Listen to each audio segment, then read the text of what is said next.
He signed the divorce papers without even looking at her because, in his mind, she was ordinary and replaceable, and in that exact second, he had no idea that the silent woman standing in front of him was the daughter of a secret trillionaire who had already bought his entire company that morning, and by nightfall, he would lose everything he ever believed he owned.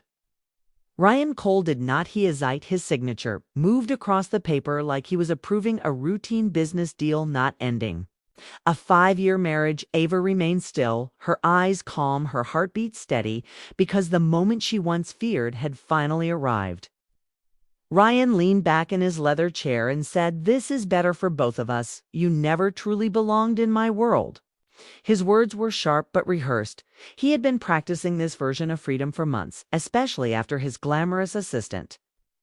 Chloe began appearing in every corner of his life. Ava nodded softly, saying nothing because she had learned long ago that silence reveals more than arguments ever could.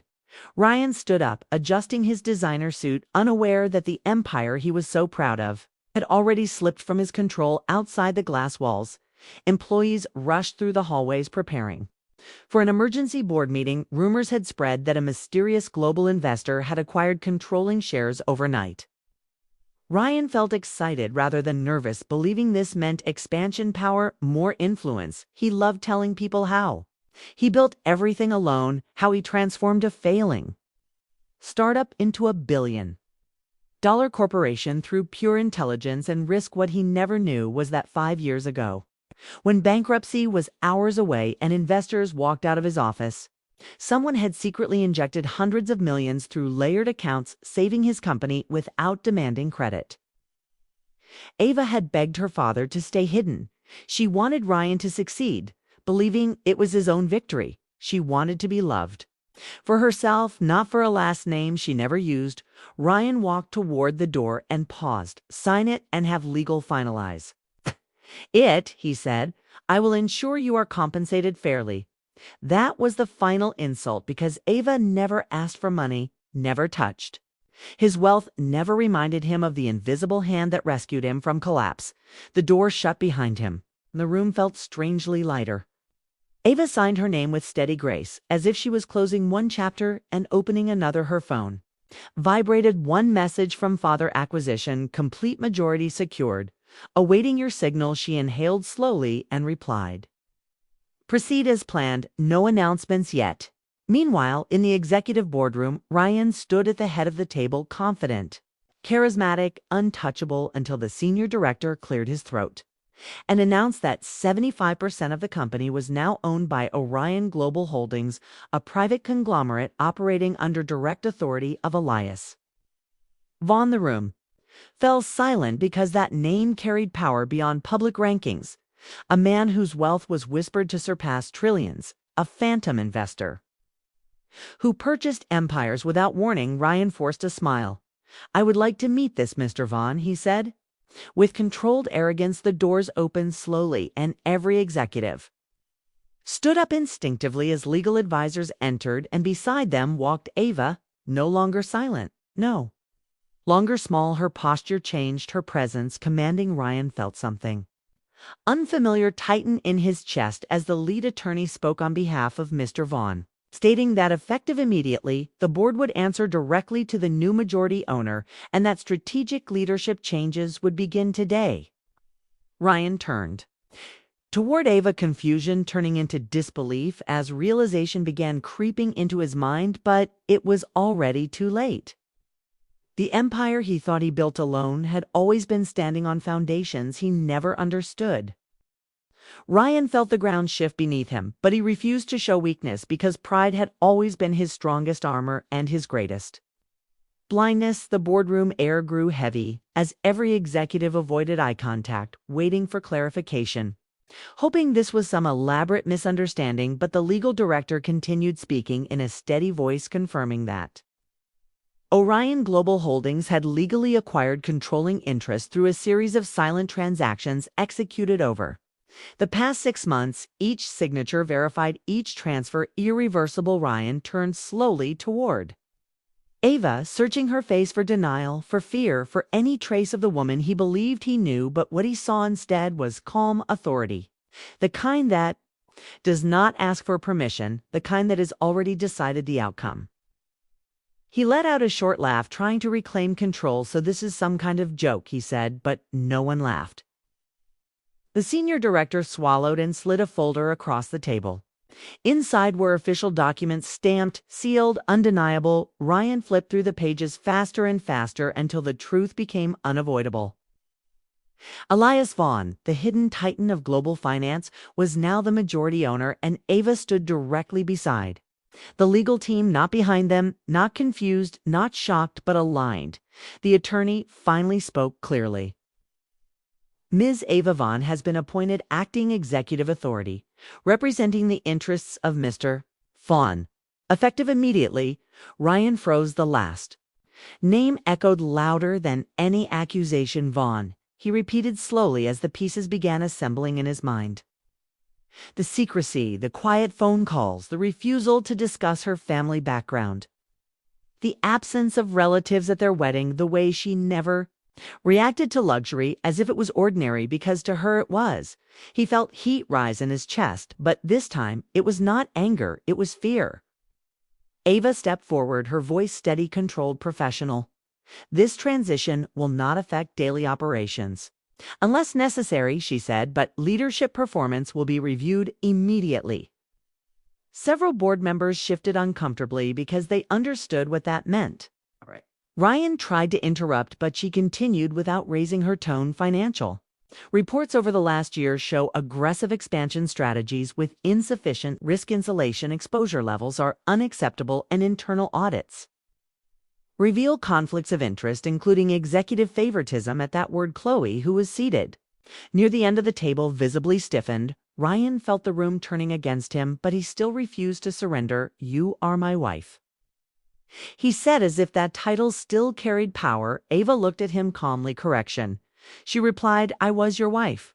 The divorce documents are signed and legally filed as of 30 minutes ago, effective immediately." Ryan stared at her, disbelief cracking his composure. "You planned this," he whispered, not loudly, but everyone heard. She did not flinch. "I prepared for reality," she answered, "and reality is that leadership requires integrity, something this company has been slowly losing." The silence that followed was suffocating because every executive present knew she was right. Over the past year, Ryan had changed. Success had fed his ego, diluted his judgment. He prioritized image over structure, praise over discipline, and surrounded himself with those who agreed rather than those who challenged. He thought power meant dominance. He never understood that true power often moves quietly beneath the surface. The lead attorney then announced that an internal investigation would begin immediately into financial decisions made under Ryan's executive authority. Pending review, his position as CEO was suspended. Effective now. That word, suspended, struck harder than any insult. Ryan pushed his chair back, standing abruptly. "You cannot do this," he said, but legally they already had security personnel appeared. Discreet but visible, not aggressive, just present. A message without violence. Ava turned toward the board. "Your cooperation will ensure stability," she said calmly. "Those who align with the long-term strategy will remain valued members of this organization. Those who resist will be replaced efficiently." It was not a threat, it was a fact, and facts are far more terrifying. Ryan looked at her one last time, searching for hesitation, for emotion, for the woman who once sat beside him on the floor of an empty office, believing in his dream. But he realized something devastating. She had never needed his world. She had chosen it, and now she was choosing to leave it behind completely. As he was escorted out of the boardroom, whispers followed, not sympathy, but calculation, because loyalty in corporate empires follows power, and power had shifted permanently inside the elevator. Ryan felt his reflection staring back at him, distorted, unfamiliar. He had built his identity around control, around being the provider, the visionary, the superior partner. And within a single hour, that identity shattered. He replayed every moment, every dismissive comment, every time he underestimated her, every time he assumed she depended on him, when in reality it was always the opposite. Meanwhile, back in the boardroom, Ava remained composed, but inside her heart was not celebrating. There was no joy in revenge. Only clarity. She had loved him once truly, deeply enough to hide her entire legacy to protect his pride, but love cannot survive where respect dies. The meeting continued, efficiently restructuring plans, outlined risk mitigation strategies, implemented, and by the end of the hour, the empire Ryan believed he commanded was operating under an entirely new direction. Outside news had not yet broken. The acquisition remained confidential for now. Markets would react soon, but timing was everything. Ava stepped into the private executive office that once belonged to Ryan. She looked around, remembering late nights, shared dreams, promises whispered between exhaustion and ambition. She placed her hand gently on the desk, not in triumph, but in closure. Her phone vibrated again. "Father calling," she answered, and his deep, composed voice filled the silence. "Are you certain?" he asked. "Because even now I can reverse certain exposures." She closed her eyes briefly. "No," she said, "this ends today." There was a pause on the other end. Not doubt, but understanding. Elias Vaughn was not just a titan of finance. He was a father who built empires quietly to ensure his daughter would never need to beg for respect. "Very well," he replied. "Then we proceed fully public by morning." Ava ended the call and turned toward the city skyline beyond the glass windows, unaware that the storm about to hit would not only shake Ryan but expose secrets he himself did not yet know, because while he believed this was the lowest point of his fall, the truth was something far more shocking had been buried within the company financial core, something even Ava had just begun uncovering. And when that truth surfaced, it would not just destroy a career, it would threaten lives and rewrite everything they both thought they understood.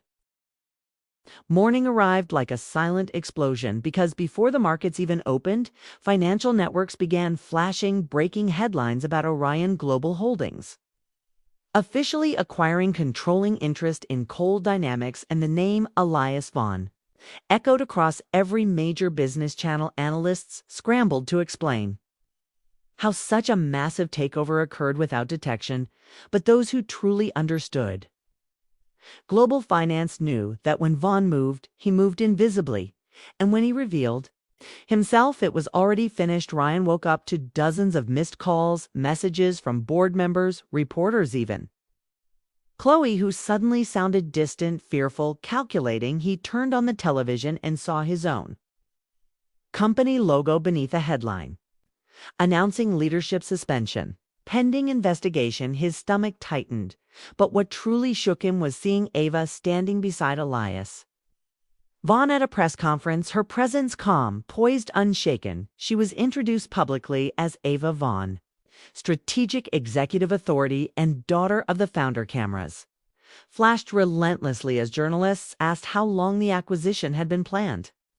Elias answered with controlled precision, saying investments are not acts of emotion, they are acts of foresight, and this foresight began years ago. Ryan felt the timeline hit him like a physical blow. Years ago. Meaning before their marriage, meaning during it, meaning everything he thought was built by his ambition had been quietly stabilized by the very woman he discarded. But the shock was not over, because during the conference, Ava revealed that internal audits had uncovered irregular financial movements. Not just poor leadership decisions, but hidden transfers, offshore accounts, and manipulated contracts executed without board awareness. The screen displayed transaction charts, complex, undeniable, and for the first time, Ryan saw something he never expected: fear for himself, because he did not recognize some of those accounts. He had signed documents, yes, approved expansions, yes, but the deeper layers beneath executive reports were invisible to him, and someone had used that invisibility strategically. Reporters erupted with questions, asking whether criminal charges would follow. Elias responded, investigations are ongoing and accountability will reach every responsible party, regardless of title or history. Ryan realized in that moment this was no longer about divorce or pride. This was about survival. He rushed to contact his legal team, only to discover that several senior financial officers had resigned overnight. Unreachable vanished as if they anticipated the storm and disappeared before lightning. Struck panic spread through his mind, replaying meetings. Signatures, approvals, was he careless, or was he used? That question haunted him. Because arrogance blinds, and blind leaders are easy to manipulate. Meanwhile, inside the newly restructured headquarters, Ava reviewed deeper forensic reports, and what she uncovered made even her composed expression falter. Embedded within complex vendor contracts was a shell network. Created 3 years earlier, diverting small percentages from international expansions, amounts to minor individually to raise. Alarms, but collectively worth billions. The architect of this structure was not Ryan, but someone far more calculating, someone who understood his ego. His distraction, his growing distance from operational detail, someone who positioned herself close, enough to influence without authority Chloe, the glamorous assistant who appeared harmless. Ambitious, loyal, had quietly built connections with external consultants feeding them. Internal forecasts allowing precise siphoning of funds masked as market. Volatility. Ava felt a cold realization because betrayal had layers. Ryan betrayed her emotionally, but he too had been betrayed strategically, the evidence mounted.